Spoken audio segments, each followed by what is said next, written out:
residential schools were specifically built to take the Indian out of us. We were strapped and beaten. You could scream and scream. There was no one there to come to your help. I know that the government is saying, okay, all you Indians, there's your chance to reconcile. And I say to them, no, we're waiting for you.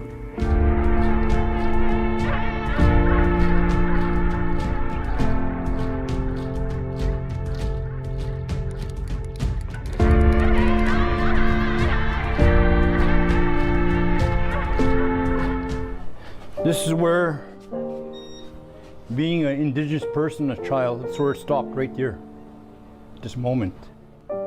Crossed the door closes, dehumanization started. The loss of our culture, our language, our role in the community stopped right here.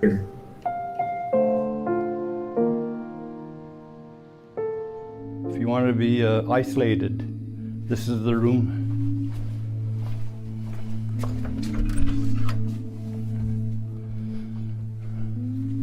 It's a storage area now.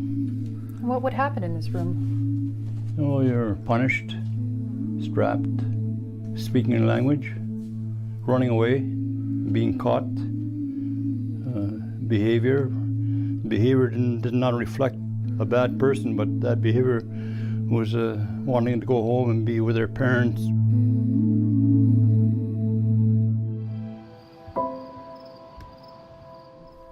Despite the horrors that happened on this property, for Ernie, there's a reason to preserve it. There's kids still here, their spirits are right here. They haven't gone home, they're still here. If you believe in paranormal, they're here. People see them, people feel them, people hear them. But also, don't try and get rid of them. This is their home. You include them, you ask permission from them whether we can be here. This is their territory, this is their home.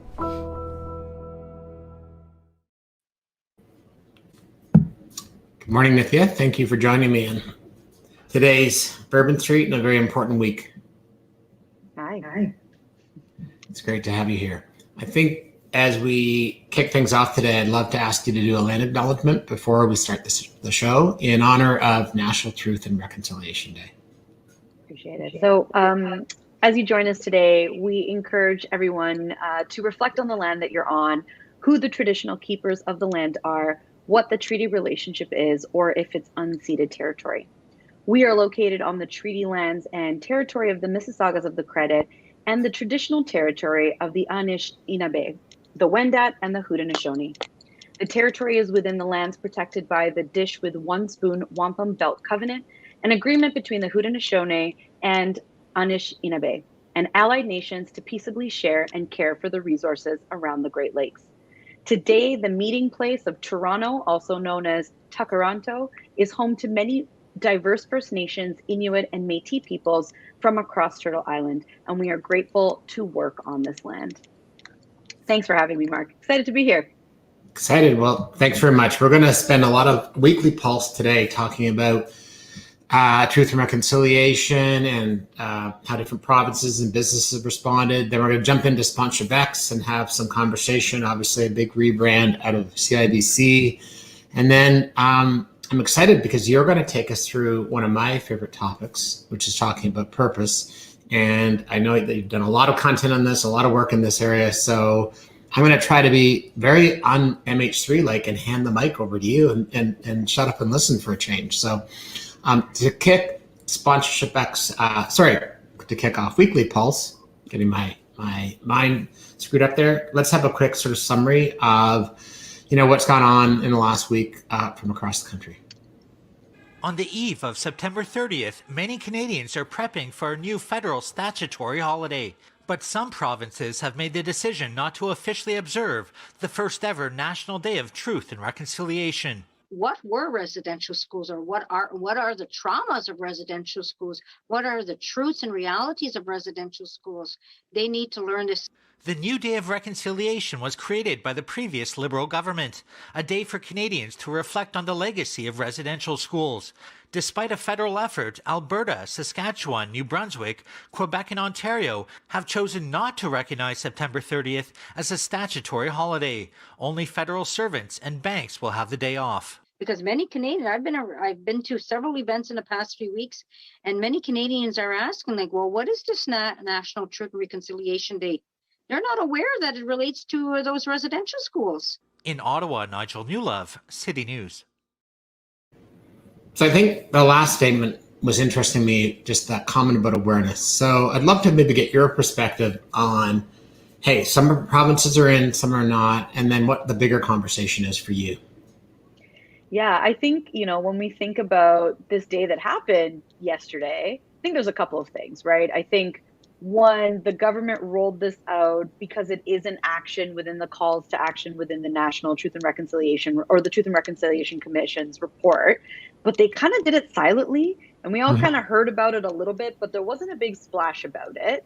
And then two, I think it's really interesting that the provinces aren't using this as an opportunity to create reconciliation amongst their constituents and amongst their communities, because there are diverse Indigenous, Inuit, and Métis people across every single province and territory in Canada.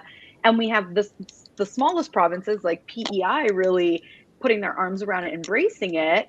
But I'm a little bit surprised that more progressive provinces, especially like BC, which, tout their relationships with Indigenous peoples, didn't do more, to be honest. Yeah, and the province of British Columbia took a slightly different approach. They called it a day of commemoration, but didn't close all their public provincial services. So I actually just want to ask you this question, because you are a brand guru, you are a wordsmith. How do you feel about the term holiday? Oh, I think, it shouldn't be a holiday. I agree with you. I think holiday is a misnomer. I think when we think about days like Remembrance Day, we call it Remembrance Day. We call it a stat, but we don't call it a stat holiday necessarily. So I think calling it a holiday is 100% a misnomer. It's definitely a day of remembrance. It's a day of memorial. It's a day of, in this context, still a day of action, right? Because they're still unearthing these mass graves at these residential schools. I put in air quotes. And so I think that the fact that that link hasn't been made from governments onwards is actually quite irresponsible. And complete tangent aside also is that Remembrance Day is also not recognized in each province as a stat either. So it's Seriously, interesting. I had no idea. Well, because Ontario, for example, does like Alberta considers so Alberta considers Remembrance Day a stat holiday. Alberta, my home province, but not unsurprisingly, do not consider National Day for Truth and Reconciliation a stat holiday in that way, or a stat day in that day. But it's this interesting inconsistency that exists. And maybe that goes with the larger conversation about how Canada has this brand and this tagline of being the nice country, the friendly country, nothing bad happens here, and wanting to kind of sweep under the rug or hide away in a closet all of the atrocity that has happened in this country. Well, I was going to let it go, but I'm not going to now because you brought it up. So you said in quotes, residential schools, but what was really between your air quotes? Your mouth said residential schools, but your mind said something else. My mind said something else. So, a little bit of context here is, we all learned about residential schools in school, but it was in this face of, it happened a long time ago. It was something that the settlers did in order to assimilate, Indigenous people with the Canadian ways. But what I truly learned yesterday, and I'm embarrassed to say that I only learned this yesterday, is that residential schools were a concentration camp.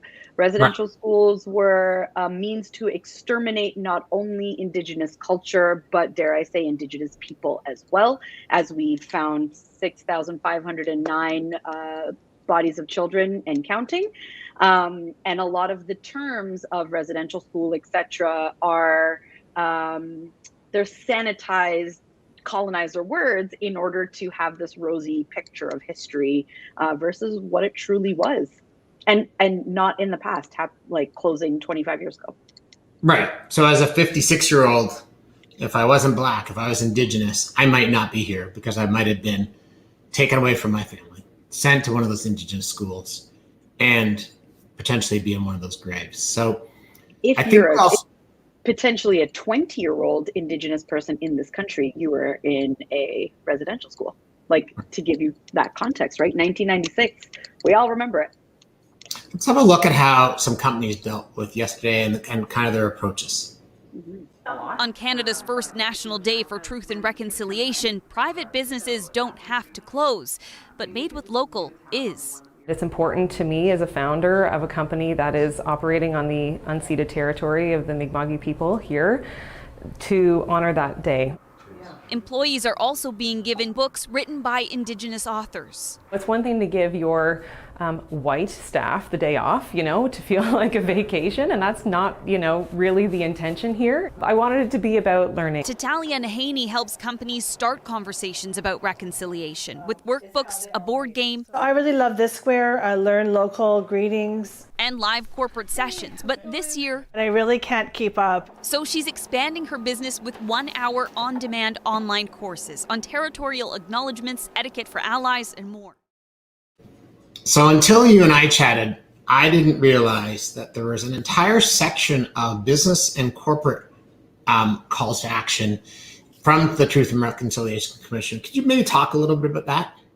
Yeah, so again, in prompting of the day yesterday, for the very first time, I sat down and read all 94 calls to action, which again, these calls to action came out in 2015. So it's also like there's a bit of embarrassment, right? It's not news. It's not news, right? And a lot of those calls to action are very doable, which I was frustrated and outraged, and that's me as a settler, being the term, a non-Indigenous person reading it. I can only imagine the frustration that exists within the Indigenous communities. But there are 94 very clear calls to action that range from education, range from supports, but also range to what universities can do, what healthcare systems can do, and what corporations can do. So there is a call to action in there of what we can do. Not all of this is on the federal government or the provincial government, but rather there are calls to actions that us as companies, not just brands, but companies internally could and should be doing. Access, education. Yep. Access, educate, like learning, Indigenous cultural business practices in our communities, sourcing vendors that could be of Indigenous backgrounds, making sure that there's equal opportunity. And, this actually really harkens to me what happened last year with Black Lives Matter, right, where when there was a spotlight on the Black community, we then saw initiatives, we saw a lot of Black squares, a lot of performative action. And I do think that, at the end of May, when the press release came out about the first grave that was unearthed and how that's being continuing, we're now seeing a spotlight on Indigenous people. And I think as businesses, as corporations, as brands, we need to take the learnings that we had from last year of not being performative and truly trying to implement some of these actions, because unlike the Black community, which there hasn't been, recommendations around reparations and reconciliation that's happened, there is a very well-researched, it's clear report of what needs to be done. I would say I almost, when I was reading them, was wishing there was the same for the Black community. So you mentioned the Black Lives Matter movement and George Floyd last year. A lot of brands responded. Let's have a quick look at how a couple of brands responded to Truth and Reconciliation. Like many Canadians, we're struggling with the legacy of the residential school system. The heartbreaking reality of historical wrongs still felt acutely today. Reconciliation starts by acknowledging the systemic racism Indigenous people encounter. It continues by listening and learning, understanding how Indigenous cultures are affected, taking action, and charting a transformative path forward. September 30th marks our country's first National Day for Truth and Reconciliation. Join us as we honor the survivors and the lives lost.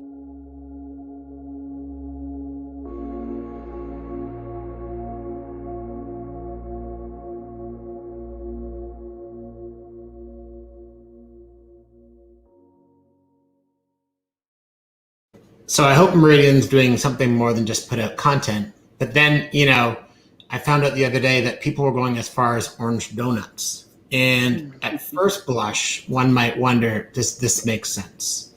What are your thoughts? Yeah, I think a lot of brands learned from last year around the performative nature of the black squares and putting out solidarity statements, and not just putting out orange squares and solidarity statements this year. Right. But at the same time, I'm a little disappointed that there weren't more brands that came out with more purpose-driven or commitments to the Indigenous community. At least with the orange donuts, like the proceeds at least are going at least to the proceeds Indigenous are going. organizations. Right, that's something. Perhaps there wasn't enough time. So, I think it's interesting. I think the good news about this conversation is we're seeing it from in the news. We're hearing from Indigenous and Aboriginal people. Some brands are trying different approaches. I know you're a big fan of Deborah Jacobs, and I want to see how she utilized the stage at the Emmys to talk about raising awareness for Indigenous artists. And then I want to hear about your earrings. Sure, let's do it.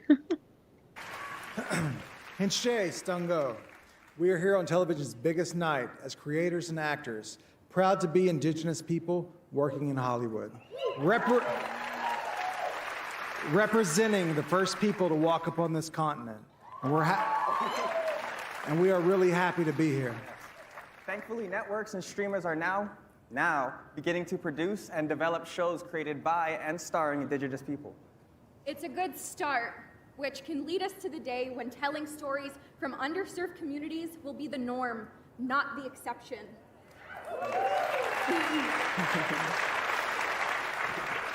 Because like life, TV is at its best when we all have a voice.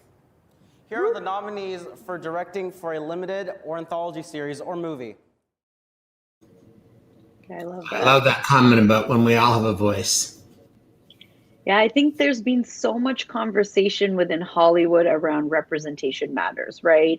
And one of the voices that I would argue to say has been quiet is that Indigenous voice, because I also find that conversation is very specific to certain countries, right? You have a lot of Latin American countries, Canada, Australia, for example, where this conversation is a little bit more prevalent. But I loved this one too from the Emmys because that was an ensemble of, I believe, 5 Indigenous folks that were on the stage, and Canada's very own Deborah Jacobs was there, and she was wearing earrings from Indie City, which is a Canadian Indigenous brand, and I believe her dress was from Leslie Hampton, who's a Canadian Indigenous fashion designer as well. So great notable brands, and I believe they might have gotten their starts at Indigenous Fashion Week in Toronto as well a few years ago. Amazing. Tell me about your earrings. Yeah, these are from Warren Stephen Scott. They're called the Chandelier earrings. So he is a member of an Indigenous community out in British Columbia, and he believes in taking traditional Indigenous art forms and fusing it together with luxury brands. So these are laser cut acrylic earrings, and they come in a ton of different colors. But they were a great buy last year. I was very excited about them.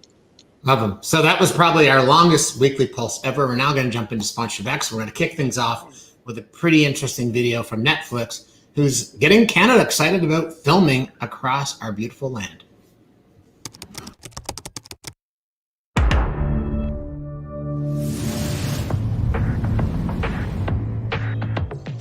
Most people come to Canada for the gorgeous views. I mean, who could blame them? Landscapes like these are guaranteed to take your breath away.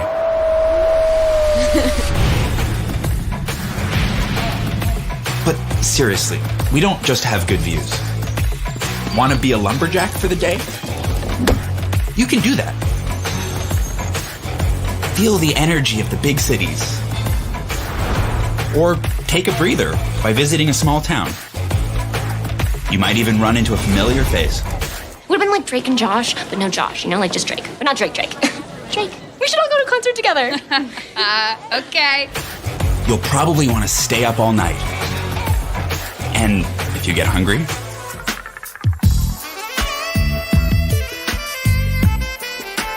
don't worry. We got you.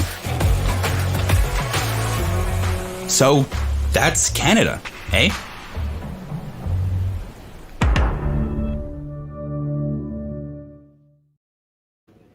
Great call out. Maybe you're going to be in a Netflix show. What do you think? Oh God, I don't think I could be in front of a camera to act worth anything, but I hate seeing myself on camera.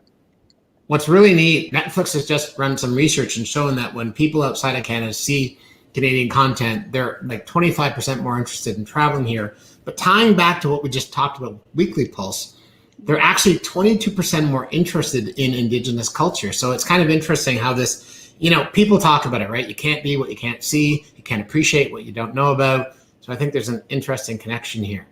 Yeah, and I would say too, with that, there's been a little bit of a pop-up of Indigenous related tourism destinations, which I'm curious to see how that will kind of permeate and grow as we get out of the pandemic as well.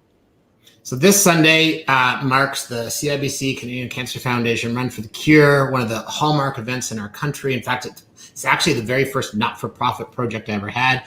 CIBC Timely this week also just had a rebrand. So let's get ambitious and have a look at this clip.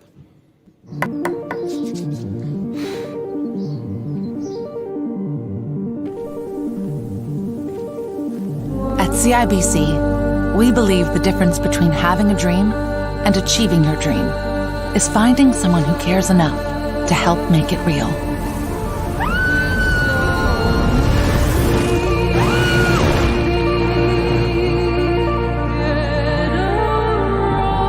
CIBC, ambitions made real. For 25 years, CIBC has run to support women through breast cancer so they can live a life that's bigger than breast cancer. Join us October 3rd, and together we can change the future of breast cancer.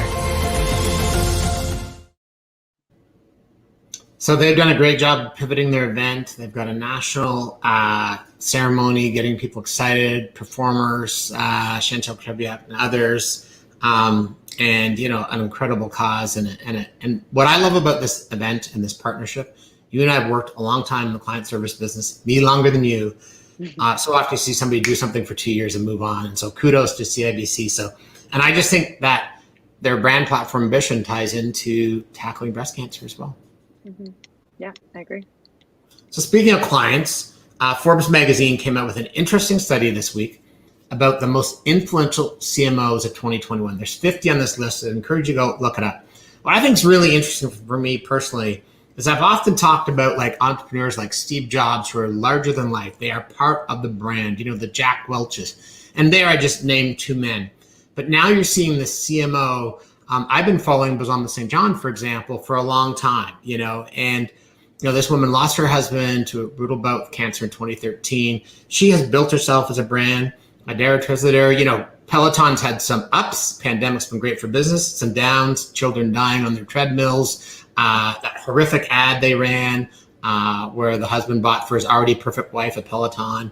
But I'm curious, just out of your perspective, when you think about this list of CMOs, does it sort of, are any of these on here that you personally love or you admire? Or does it remind you of any of your clients? Like, what's your thought on the CMO themselves being an influencer, not just for their brand?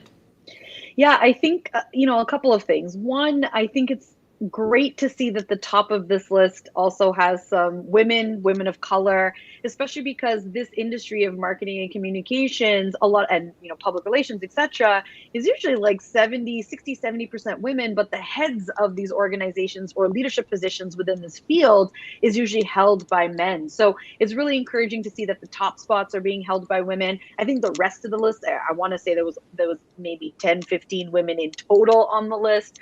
28 actually. 28, yes. Okay. 28 of the 50. Which is great to see. There should be this parity that exists there. Great to see women of color on the top. I'm a big fan of Bourbon St. as well, just because she's a bit of a character in herself. I love that her, as well as like Peloton, I think their creative consultant is like Beyonce. So I see this like interesting area where it's no longer the CEO, but the CMO, but it kind of makes sense. Like the person that is crafting and articulating and bringing the brand to life is also the one that is getting the credit for it. And it's kind of nice to see that shift away from just the CEO or the CFO getting that spotlight, when really that connection of the brand with the consumer base is coming from that CMO. Okay. We're going to run to a 30-second video, which will allow you to have a glass of water, because then you're going to talk to us about purpose. Got it. In our modern world, we are all consumers. And it's your voice and your vote as a 21st century consumer that actually makes you one of the most powerful and influential people in history. Every purchase you make is a vote for how a product was made and a vote for the company who made it. And you have the power to reward what you want repeated through your purchases. Yeah, I'm handing the last call over to you. What is purpose? Got it. So purpose, everyone is talking about it. So let's start from the definition and from the dictionary, right? So purpose means the reason for which something is done or created or for which something exists. It means to have as one's intention or objective. But what does purpose really mean from a business context, right? So let's unpack it. In today's world, purpose is paramount. However, the more people talk about it, the more it runs the risk of becoming just another corporate buzzword. But in its truest form, purpose is different from the rest. But how? Purpose answers an all-important question: why does a company exist? And the answer can serve as a beacon for all organizational decision-making. So it used to be Milton Friedman's 1970 notion that the purpose of a company is to increase profits.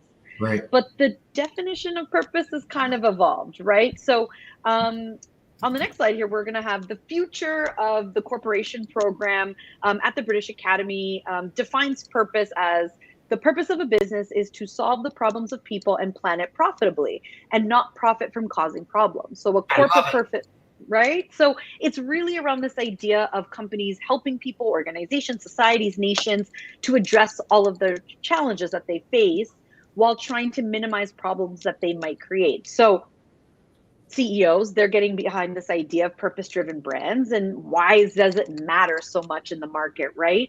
We're seeing that there is this trend of businesses using purpose to create deeper connections, do more for communities they work in, attract and retain the best talent. And in the process, they're getting better results and impact, right? And really what it comes down to is that consumers are demanding it.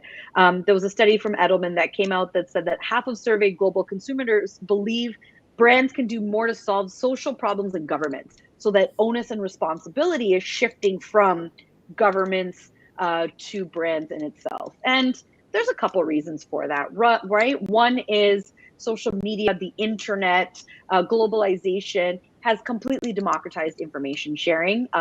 It's how companies operate, source, produce products, treat their employees are all out in the open. And millennials, Gen Zers, we're all holding companies to a much higher standard when it comes to social, political issues, environmental sustainability, LGBTQ plus rights, gender inequality, transparent production, et cetera, right? And so all of that boils down to this belief that we saw in that TED Talk there, is that every purchase is a vote. So informed, aware consumers are really looking to businesses to make progress on those big issues facing the world, right? Unilever did a study, 33% of American consumers are more likely to support brands aligned with a worthy cause, right? So what that means is what we heard from Sean Frankson in that TED Talk was every purchase you make is a vote for how a product is made and a vote for the company who made it. You have the power to reward what you want repeated through your purchases. And this is why purpose matters, in my opinion. And what I love about that is we just went through an election. We're telling people to get out and vote. So now get out and vote with your wallet. So thank you very much. I noticed I've gone all fuzzy, now I come back and focus. It's not just my contact lenses. Nithya, we're going to have you back very soon. And I appreciate you being here today. You and I could talk for hours. Let's do it. Let's do it again soon. I know the Jays lost last night, but Wednesday we had a big win. We need some positive karma for our Jays. So let's have a look back to Wednesday and let's help cheer on our Blue Jays and all 29,000 plus fans to get into the wild card. See you, Nithya. Sports. Blue Jays and Yankees again from the Rogers Center. Another huge game.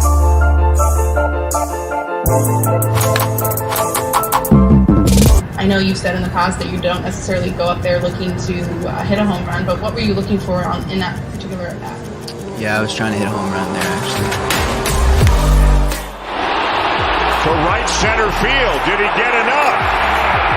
Yes! Boy, how How happy are these players to be playing in front of this crowd, and how happy is this crowd to be seeing this kind of ball game? Sometimes you hit those bottom of the eighth homers that, they're just as big as a walk-off.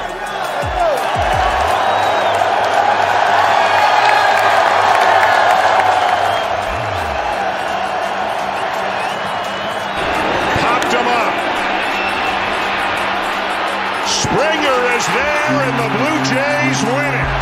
They get a win they absolutely had to have. This is what we dream of doing. I wouldn't be playing baseball if it wasn't for moments like this. This is an unbelievable opportunity we have, and just going out there and, giving it all we got.